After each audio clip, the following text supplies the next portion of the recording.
And I remember being backstage at Leeds, and this girl was like, "Oh, I'm like really good mates with Paolo Nutini," and I was like, "Oh, I really like Paolo Nutini," and then she was like, "Oh, this is my husband, by the way," and then I just met Stu, who also happens to know Paolo Nutini, so I was instantly like, hello.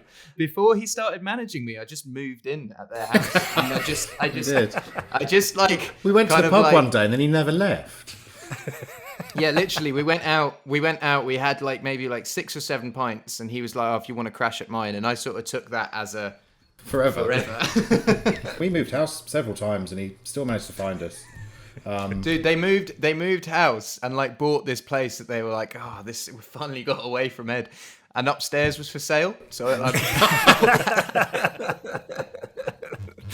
but they like moved, and then I got the place opposite. Never more than 20 metres away for at least the first 6 years. It was always quite a wrench when you actually bought a house that wasn't even in the same street. You're like, oh, that's a bit strange. They moved too far outside of London, and I was like, I don't want to live that far outside of London. Stu, I think if you lived more central, I would definitely try and find somewhere. Well, that's a shame. I can't afford to live central. Thank you very much. So,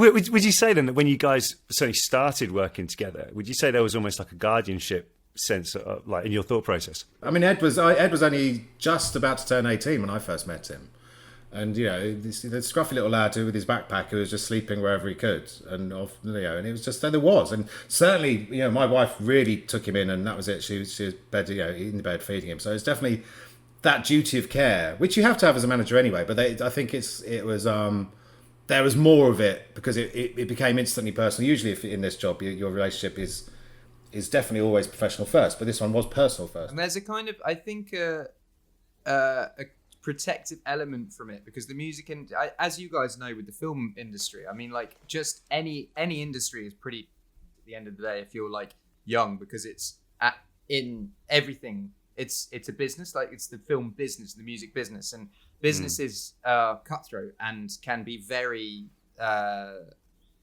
sort of damaging. I think I've found it really challenging and tough at times, and I've got people like Stuart in my life, and my parents are like really sound, and my wife's really sound.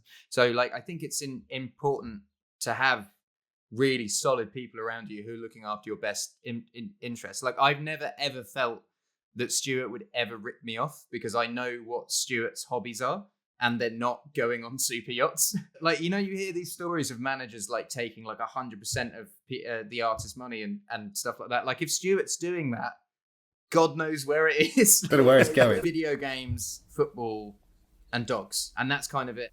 Slam dunk, are you ready?